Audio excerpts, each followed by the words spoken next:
Shalom, shalom, shalom. Before I get this lesson started, I want to give all praise and glory to Yahweh by Hashem Yahushai, by Hashem Rakakadash, and double honor to the elders and the apostles of the great millstone of whom I learned from, and a shalom to the 144,000 chosen, taking this truth to the four corners of the earth, bending the elect spirits of the Israelites to the marriage supper of the Lamb, who is Yahweh Shai. This is your brother Radah, with just a real quick expose. I was watching the elder Yash Ramba's lesson this morning. Let me see if I can find it real quick. Hold on. Let me go. I was watching, where are we at? Yeah, News and Prophecy. Rollins explained that the work program would ensure farmers have... He dropped it about 8 hours ago, and in this video, he was showing this one. So I pull it up. Look what happens before you even pull it up. Viewer discretion is advised. The following content may contain suicide or self-harm topics, which that's all BS. It's just... Enjoy. Bill Clinton. Nice guy. This is a montage of the changing stories on Jeffrey Epstein. Enjoy.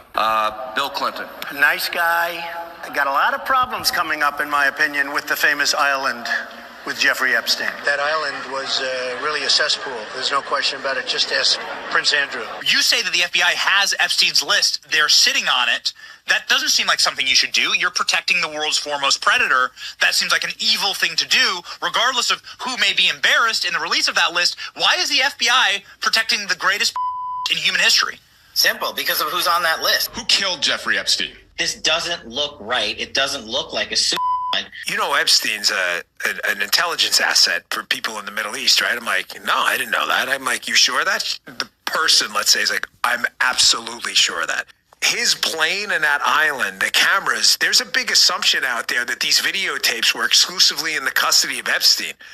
That's a huge mistake. The reason they wanted this story to go away is because there's an assumption like, oh yeah, Epstein had him. No, he wasn't the only one who had him, according to this source. These assets, that's why this blackmail story makes so much sense. There are a lot of people who are knee-deep in the Washington swamp who are not telling you the truth about serious allegations out there that Epstein may have had video and audio of people out there doing things they shouldn't have been doing. And you should be asking yourself the question, how is it that all these people, the CIA director, the Obama fixer, Bill Clinton, all intersected paths with Jeffrey Epstein? Jeffrey Epstein isn't with us anymore, and nobody seems to want to talk about it. I can't study for this test anymore. Jeffrey Epstein isn't with us anymore, and nobody seems to want to talk about it. Would you declassify the 9/11 files? Yeah. Would you declassify JFK files? Yeah. Would you declassify the Epstein files? Yeah, I would. All right. I guess I would. I think that less so because, you don't know. You don't want to affect people's lives if it's phony stuff in there because there's a lot of phony stuff with that whole world. But I think I would, or at least Do you think that would restore trust? Help restore trust? Yeah, I don't know about Epstein so much as I do the others. Certainly about the way he died. It would be interesting to find out what happened there because that was a weird situation and the cameras didn't happen to be working, et cetera, et cetera. I want to talk to you about the Epstein case. I have worked on this for years, trying to get those records of who flew on Epstein's plane and who helped him build this international human trafficking ring. Absolutely, Senator. Child trafficking has no place in the United States of America, and I will do everything, if confirmed as FBI director, to make sure the American public knows the full weight of what happened in the past. Release the list. Seriously, we need to release the Epstein list. That is an important thing. The DOJ may be releasing the list of Jeffrey Epstein's clients? Will that really happen? It's sitting on my desk right now to review. A lot of people are wondering, because you said last week that you have the Epstein files on your desk, is when can we see them and what's taking so long to release them? I do. Jesse, there are well over, this will make you sick, 200 victims. 200. So we have over 250 actually. So we have to make sure that their identity is protected. Other than that, I think tomorrow, Jesse, breaking news right now, you're going to see some Epstein information being released. There are tens of thousands of videos of Epstein with children or child. What kind? Are we going to see who was on the flights?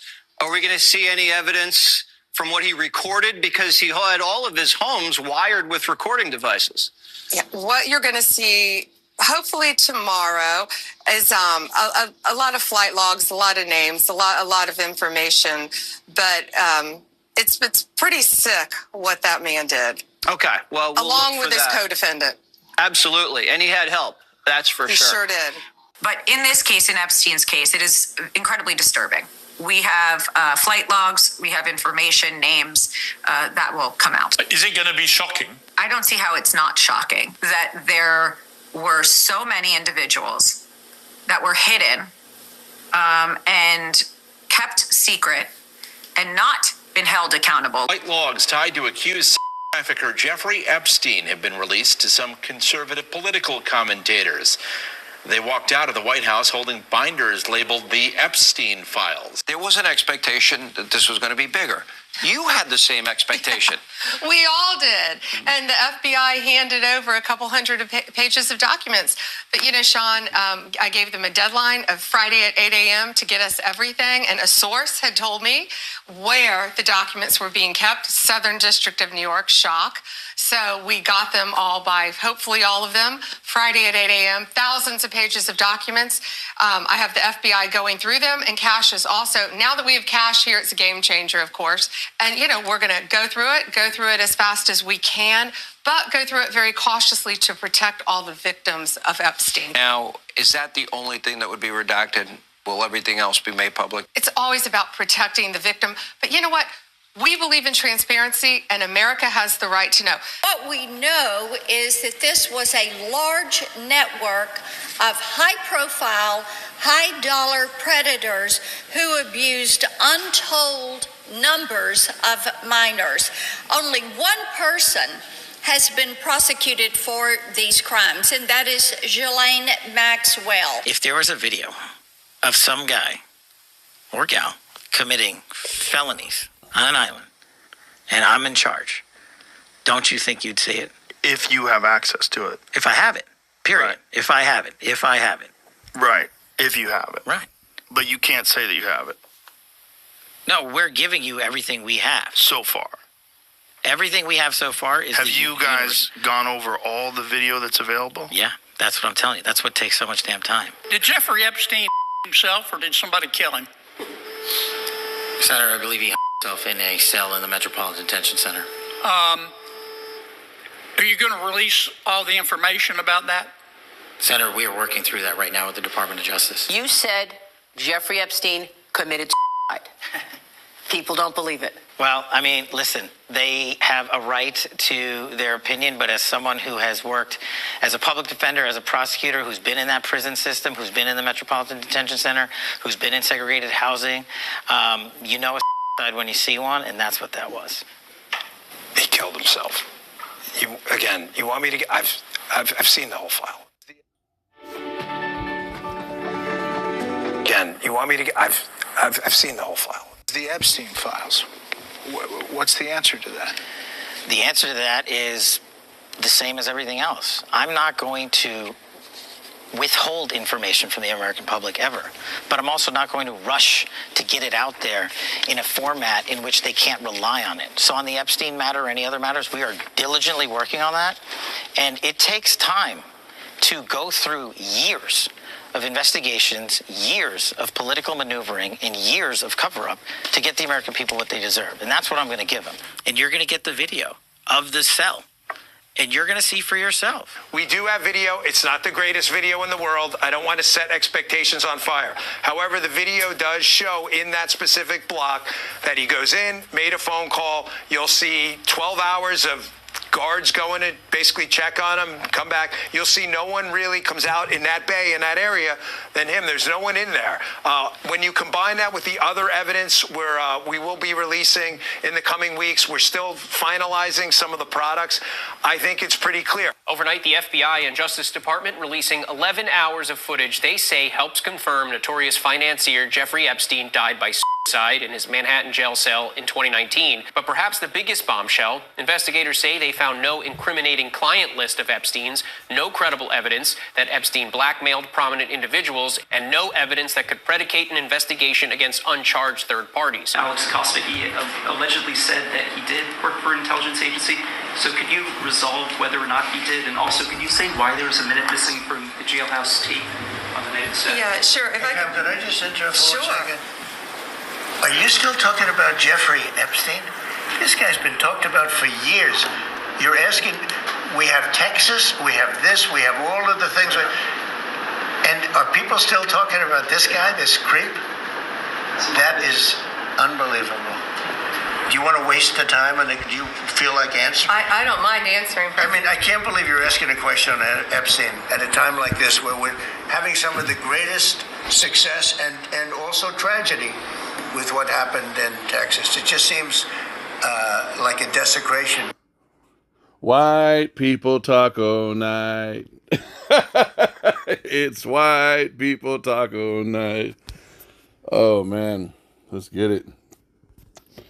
First off, human sex trafficking is much more than just human sex trafficking. Wisdom of Solomon 12, I believe. You guys need to understand, this is what this is. Wisdom of Solomon. This is how, dang it, hold on. This is how the left gets their power. They have to traffic in human blood. They have to do the ancient practices of the Chaldeans, okay? Yeah, here we go. Let's read it. It starts in 3 and goes down to like 6 or 7, but I'm going to start from the top. This is Wisdom of Solomon 12. I'm going to read from verse 1 down. For thine incorruptible spirit is in all things. Therefore chastenest thou them by little and little that offend, and warnest them by putting them in remembrance wherein they have offended, that leaving their wickedness they may believe on thee, O Lord. For verse 3, this is the point. For it was thy will to destroy by the hands of our fathers both those old inhabitants of thy holy land. Verse 4, whom thou hatest for doing most odious. The word odious is hateful. Odious works, hateful works of witchcraft and wicked sacrifices. 5, and also those merciless murderers of children. Why were they murdering the children? And devourers of man's flesh, because they were operating in a left-handed practice that involved some form of cannibalism, blood drinking, the adrenochrome practice, where they terrorize the child to the point of the baby releasing so much adrenaline secretion production into the bloodstream that the blood becomes super saturated with adrenaline. And then they time it where they slit the child's throat and instantly dump out all the blood that's got that adrenaline. It's adrenaline-laced blood, and then they drink the blood. And so they do 2 things. They're drinking the blood, which is an occultic practice, but it's got the chemical produced. Remember, the human brain, the human body, it's a chemical lab. Yahweh Bahashem Yahushai is a chemist. And that's part of the elements is mixing chemicals and elements together to create or to produce another form of matter or another portion of reality. You know, you mix, H2O. 1 part oxygen, 2 parts oxygen makes water. So you get 2 gases, combine them in 2 different parts when you combine them, and it makes a liquid. You see how that works? That's what this is, kind of, but it's on the left-hand side, where they're priests. Okay, I'm going to read back to verse 5. And also those merciless murderers of children and devourers of man's flesh and feasts of blood, with their priests out of the midst of their idolatrous crew, and the parents that killed with their own hands souls destitute for help. So you see this, right? Now let's go into, let me see if I still have it. I did a lesson on this. I did a lesson on this a while back. See if I still have the videos. Hold on. Salakia. Let me see. Okay, yeah, there's one of them. This one the one next to her got taken. But listen to this guy's talking about it too. Yeah, another one got because she was talking about the hunting, the way they hunt. But look at this. Many people have a hard time believing that child snuff exists, that even snuff exists, then let alone that high-ranking government officials and military agencies orchestrate it. To believe that there are deep underground military bases that commit mass genocide against children, film it, and sell it on the black market for quote-unquote gore whores, snuff fiends, slop sluts, snuff kings. To watch it is unfathomable to most people. Unfortunately, that is reality, and that is a reality I know too well. I spent the first 17 years of my life being taken to that place on a near daily basis, sometimes held for longer periods of time, in which I was incarcerated, did not know if I would ever see daylight again. I've witnessed thousands of murders, largely of children of color. And who are the children of color? The Hebrew Israelites, you guys. All right. Let me see. Hold on real quick. Immigration, I'm going to talk about immigration. I'm going to talk about where the missing children are. Talk about politics, I'm going to ask where the missing children are. Ask me about religion, I'm going to ask you where the missing children are. Ask me about anything, and I'm going to ask you, where are the missing children? The 460,000 children that go missing, 10 to 20% of which are never found. So I answered on his, ask your people, who owns the media? They run the government. Who owns all that run the government? Who owns all the prisons? Who writes all the laws? Who owns the military? The exact same race of people who had my people in slavery, and same people who created the border crisis in order to do what they are doing now. Same race. And I said, Wisdom of Solomon 3, for it was thy will to destroy by the hands of our fathers, both those old. And he liked it. Those old inhabitants of thy holy land. So this guy might be a Jake. He might be a speckled bird. Wisdom of Solomon 12 and 4. Whom thou hatest for doing most odious works of witchcrafts and wicked sacrifices. Wisdom of Solomon 5. And also those merciless murderers of children and devourers of man's flesh and the feasts of blood, with their priests out of the midst of their idolatrous crew, and the parents that killed with their own hands souls destitute for help. Human sacrifice to demons is the main reason for human trafficking, all of which is 1,000% controlled by Esau Edom, the so-called white man. And it never got flagged. So this is what that is the crux of the human trafficking. Yes, they do have sex with those children, but it's also more about them offering up human blood, because that's what that race does. They are the border of wickedness. They're the nation of wickedness. Okay, that's what border of wickedness means. Border of wickedness. Okay. So look, let's go back one. Malachi 1 and 3. And I hated Esau. This is literal. It's not figurative. It's not symbolic. It's literal. And laid his mountains and his heritage waste. This is a future prophecy. Within this prophecy, his mountains goes into his rulerships. Goes into the heads with the horns, the ten horns, the 7 heads, his governments, his summits, and I laid his mountains and his heritage ways. His heritage is his seed line. It's the way he expresses himself as a nation in the earth. He's going to be removed. Job goes into this. He's going to be chased out of the earth, and laid his mountains and his heritage ways for the dragons of the wilderness. Whereas Edom saith, he's giving you a history. This is before and during the Dark Ages, when the 1,000-year bondage inside the pit, where the angel that put the huge chain around him in Revelations, that took place in the Dark Ages. Whereas Edom saith, we are impoverished. This is after the fall of Rome, but we will return and build the desolate places. This is your little horn establishing America. Okay, the little horn, this is when they established America, when they broke away from Britain, when that little horn killed or murdered or ended the 3 horns. I believe it was the Spaniards, the French, and the British. It's talking about that section of white people, that section of the Edomites. Their countenance is more stout than their fellows.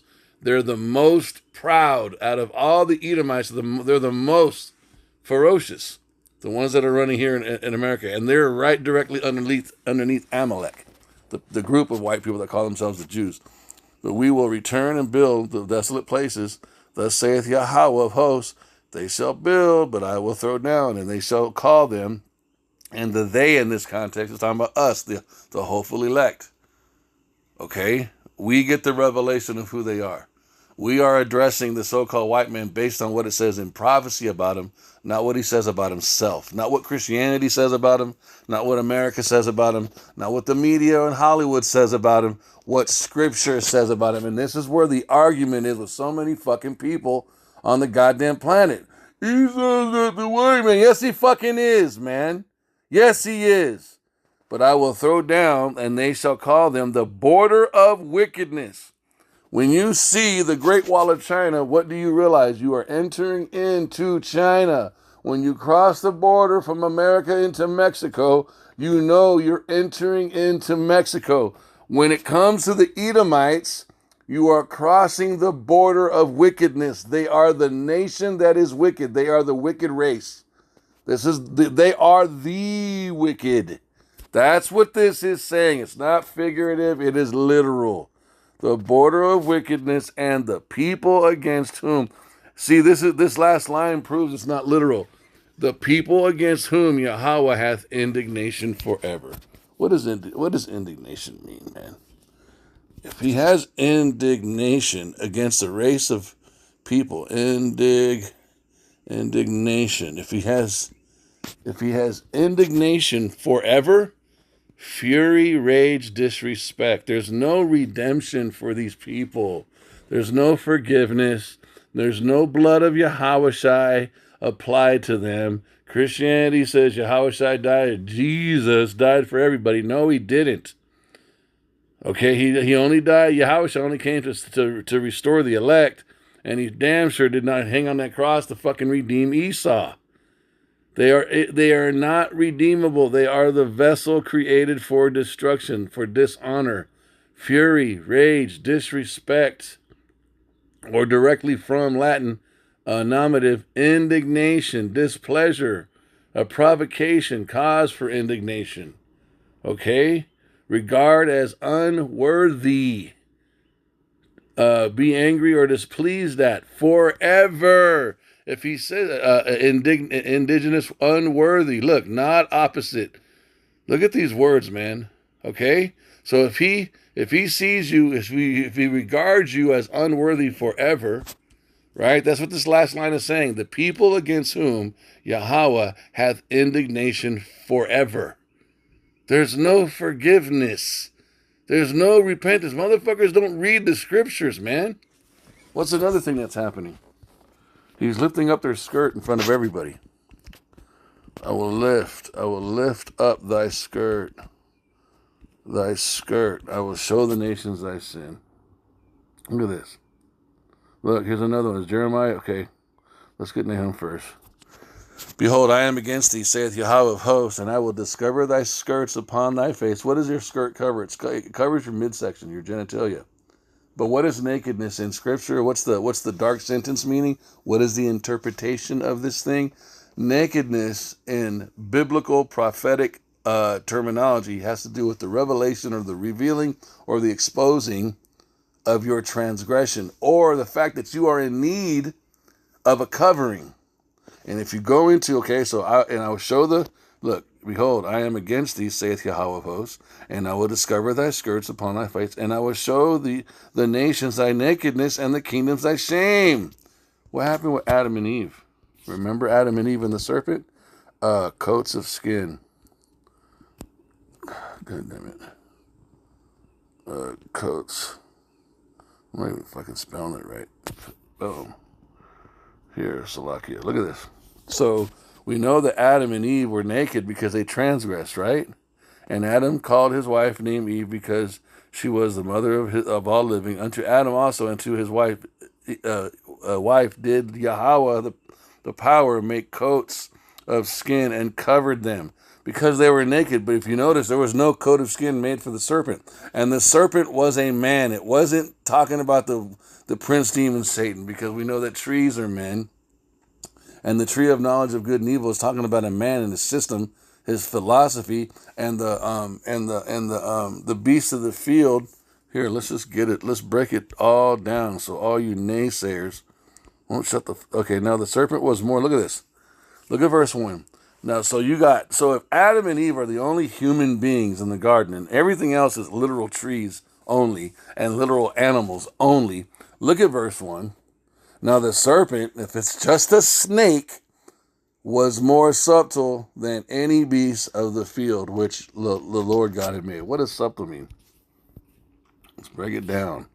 S-U-B-T-L-E. Subtle.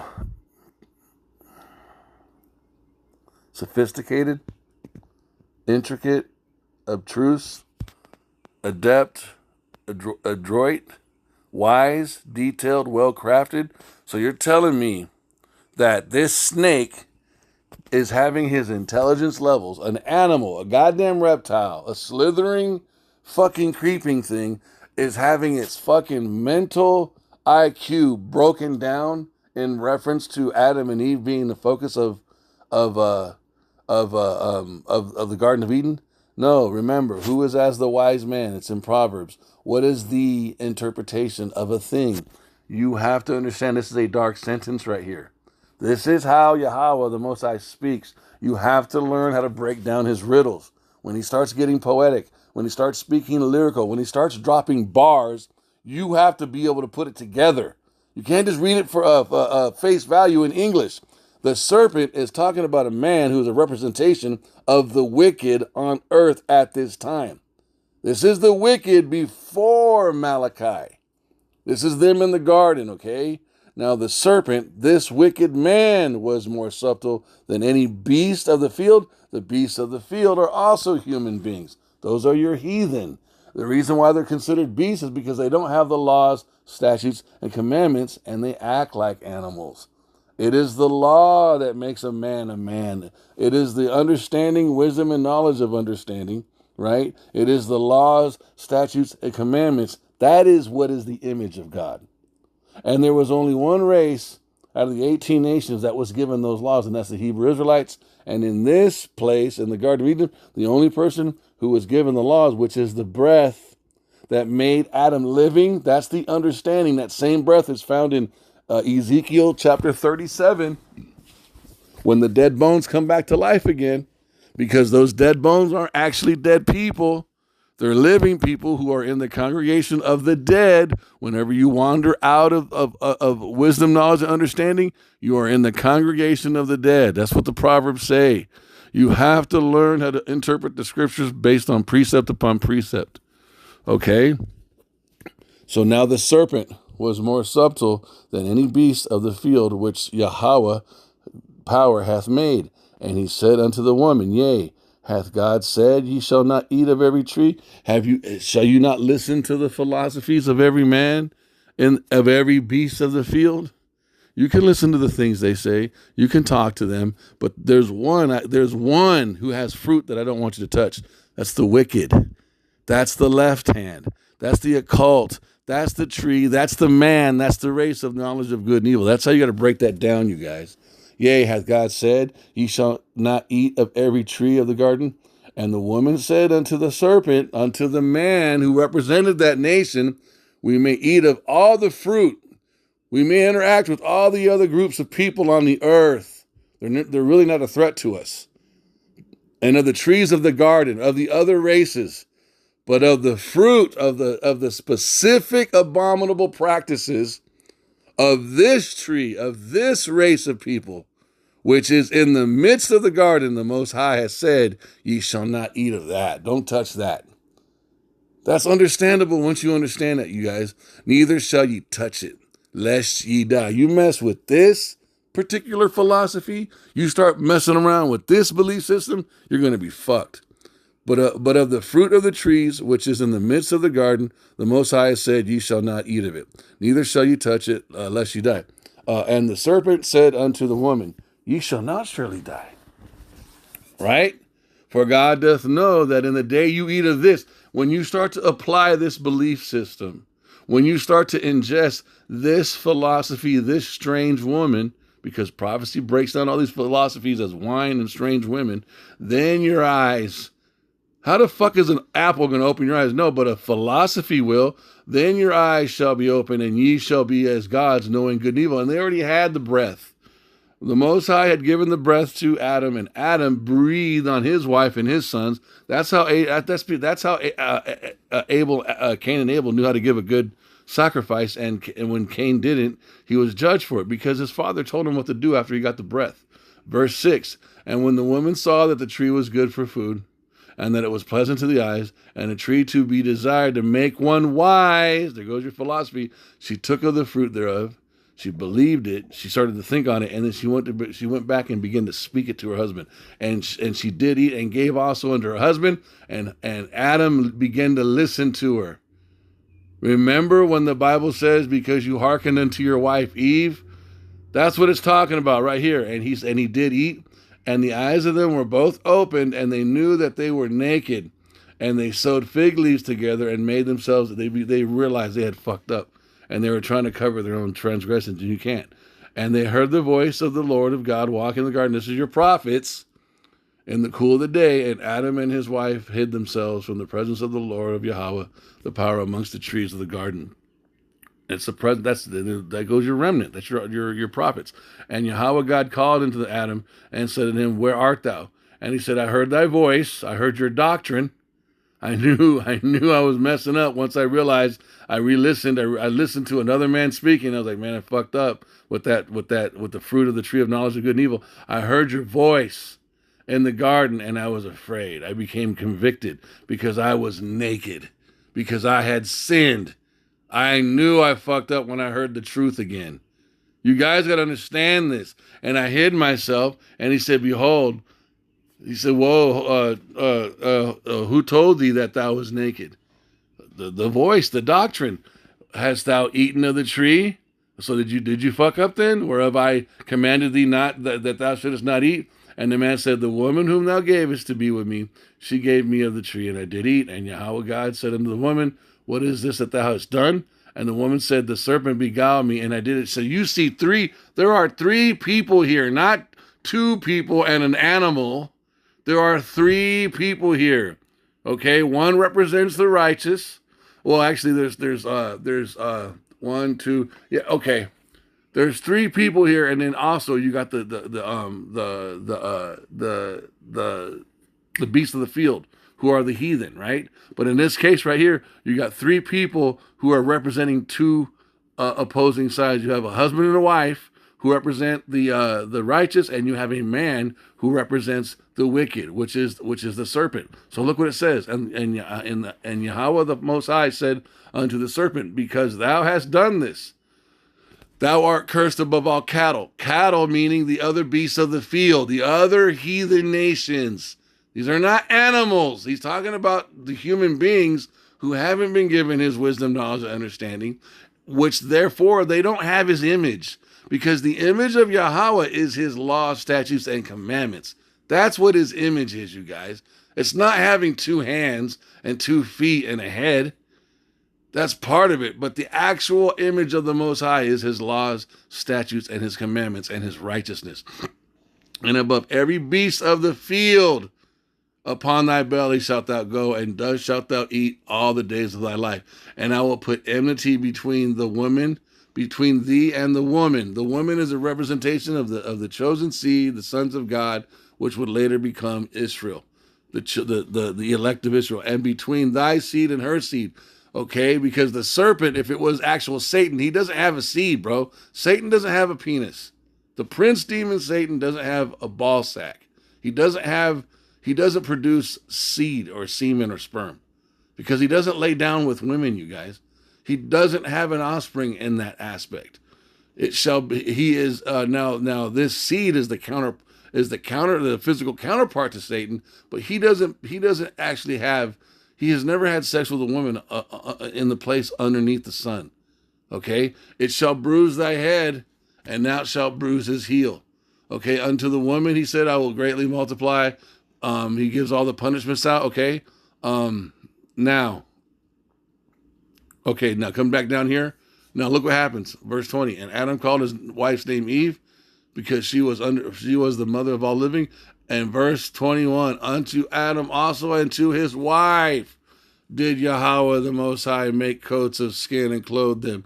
So we understand that Adam is Yahweh Shai in the reincarnation, but the coats of skin is also what Yahweh Shai would provide for his wife, who is the elect, in the future when he would come down and offer up his own body and blood on that cross to cover the transgressions of the wife.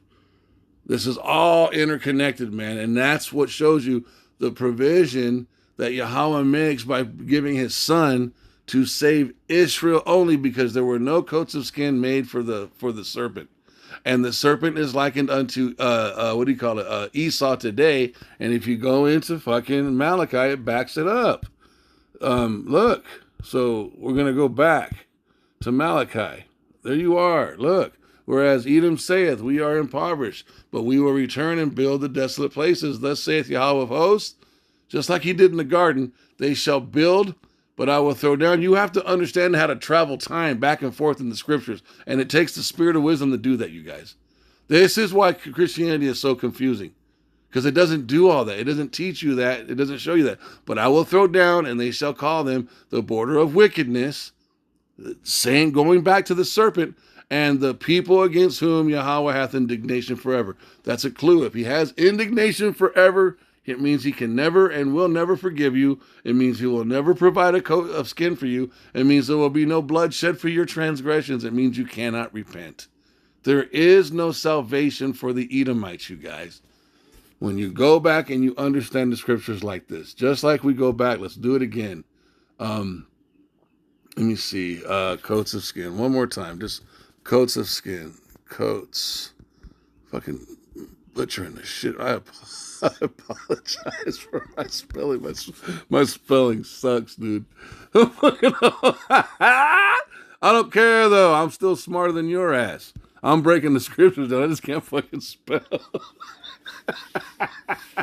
Salakia, bro. Second, man, it's hilarious, bro. Fucking retarded when it comes to spelling, but I can break the scriptures down, baby. Genesis 3:21. Unto Adam also and to his wife did Yahweh power make coats of skin and clothe them, but it wasn't provided for the serpent. See how awesome that is? I mean, if you want to get even deeper, I mean, Adam is Yahweh Shai, right? And so in this, and if you want to get deep with this, in this lot, who's the Redeemer? Yahweh Shai is the Redeemer, and Yahweh Shai is Adam, right? He is Adam. But who's redeeming Adam? Who is Adam the son of? He is the son of power, right? He's the son of God. He's the son of Yahweh. Yahweh is redeeming his son right here. And then if you look at this, look. Let's go to 2 Samuel, 1 Samuel? My mercy is the Most High speaking through the prophet. My mercy shall not depart from him. Look at this. This is Yahweh Shai. What is Yahweh Shai? He's the King of Kings, right? He's the only begotten Son of power. What else is he?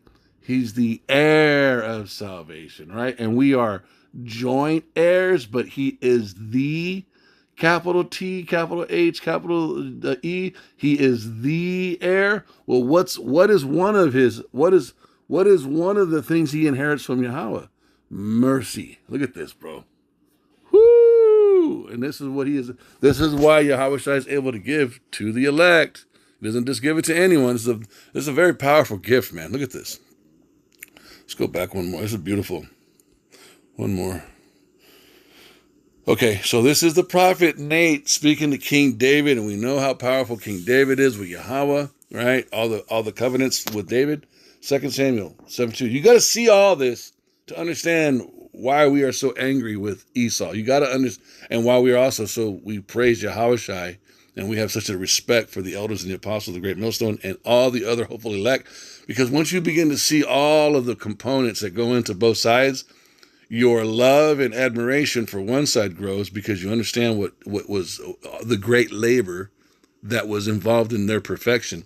And then when you look at the wicked, You don't just have a religious hatred for the wicked, like I'm self-righteous. No, you understand all that has gone into the wicked to make them the vessel of dishonor. So you have this very prophetic, very wise, and when I say very wise, I mean what wisdom has taught us about the wicked. You have that perspective of the wicked. You're not just coming off of a surface-based reaction. You're coming off of precepts and study and secular history and prophecy, and you're like, holy shit, these people are really fucking bad. Okay, it's not just we hate white people, bro. That's not what this is, man. It's so transcendent. That 2 Samuel 7:12. And when thy days be fulfilled, and thou shalt sleep with thy fathers. This is Nathan by the Spirit speaking to King David. Malak Dawadah.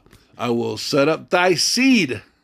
Now this is specifically talking about King Solomon. Yes, everyone else that comes out of David's loins, the house, the tribe of Judah.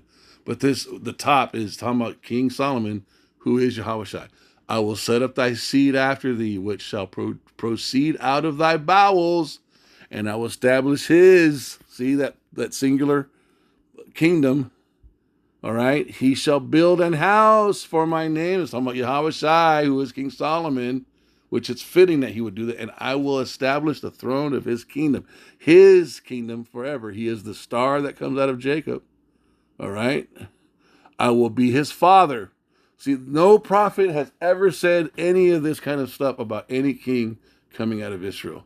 And this is the son of David that this is being spoken about. This is just keeps glorifying Yahushua. Listen, I will be his father, and he shall be my son. If he commit iniquity, I will chasten him with the rod of men and with the stripes of the children of men. But my mercy, my coats of skin that I put on him in the Garden of Eden with his wife Eve, who is the type and shadow of the elect, on Mount Zion with him in the future, but my mercy shall not depart away from him. This is consistent with what we see in the Garden of Eden. And it's specific to Adam. It's specific here to King Solomon. And we know that Adam and King Solomon are both Yahushua. You see it? You got to make the connection, bro. Whoo! And Yahushua in Revelation says, I am the first, and he's all the incarnations or the lots in between. I am the first and the last. He encompasses all of this. But my mercy shall not depart away from him, as I took it from Saul, whom I put away before thee. This is powerful. So going back to you got to see the extreme. You got to see the righteous, who is headed up on the right-hand side by Yahushua with the hopeful elect, and the elect underneath him. And then you see on the left-hand side, you see Satan, the prince demon spirit, right? And then underneath him, you see Esau. All right. And it's Esau, the physical counterpart to Satan that doesn't get any mercy. All right. And he is being exposed before the whole world because he's a piece of shit. He's an absolute piece of shit. Changing stories on Jeffrey Epstein. Enjoy that. His plane and that island, the cameras, there's a big assumption out there that these videos... And if you notice, I wanted to say one thing. Dan Bongino, he's a brown-looking dude, right? He's an Italian. But you need to see the strategy of this. He's brown, right? You know that it's all white people that are doing this, Edomites. And Dan Bongino is an Edomite, but he looks brown, right? Why does this matter? Because the other guy is dark brown too. Look. Watch. This dude right here. So in the end, you got all these Edomites that are fucking up, and then towards the end, look, they put this fucker, they put this brown bastard. Who's been in that prison system, who's been in the Metropolitan Detention Center, who's been in segregated housing. You know a side when you see one, and that's what that was. You got two brown dudes being the face for everything Esau's been doing, talking about, oh, it's all good. Just like they had that Jake woman, that lesbian Jake woman speaking for Trump or whatever. Dude, this is all strategy too. They hire our people, they hire brown heathens to basically camouflage their faces so that it looks like everybody's involved. And yes, there are key players in the other nations involved with Esau. The Psalms 83 tells you that. But don't get it twisted. Sitting at the top of the rulership and controlling everything. Look, it shows you Psalms, and I'll stop it with this. Because Esau will put somebody brown in front of the camera when it's a predominantly Edomite-controlled thing. Just so it looks like everyone's involved. It's not. We're all in this together. No, fuck that. Song of Asaph. Keep not thy silence, O power. Hold not thy peace. Be not still, O power. It's Psalms 83. For lo, thine enemies make a tumult, and they that hate thee have lifted up thy head. They have taken crafty counsel against thy people and consulted against thy hidden ones. They have said, Come, let us cut them off from being a nation, that the name of Israel may not be no more in remembrance. For they have consulted together with one consent. They are confederate against thee. So this is all the heathen nations, and it lists them. But right here, the tabernacles of Edom, and the Ishmaelites of Moab, and the Hagarenes, Gebal, and Ammon, and Amalek, the grandson of Esau, the Philistines with the inhabitants of Tyre. There go your Hamites. Ashur also is joined with them. They have helping the children of Lot, Selah. So right there, you see it. All the heads, all the elites of these nations are in confederacy with Edom. Okay? And it tells you right there, verse 6, the tabernacles of Edom. So Esau, the so-called white man, is at the head of all this. And the Most High is exposing him. I pray that this lesson was edifying. I want to give all praise and glory to Yahweh, by Hashem Yahushai, by Hashem Rakakadash, and double honor to the elders and the apostles of the great millstone, of whom I learned from. You know a side when you see one, and that's what that was. This is your brother Radah. He killed himself. I've seen the whole file. The Epstein files. Look at Joe Burr, whatever his name is. Look at him blink his eyes when he says it. He can't even say it with a straight face. You know a side when you see one, and that's what that was. He killed himself. You want me to get? I've seen the whole file. The Epstein. You know a side when you see one, and that's what that was. He killed himself. You want me to get? It's just a mess, man. Shalom, shalom.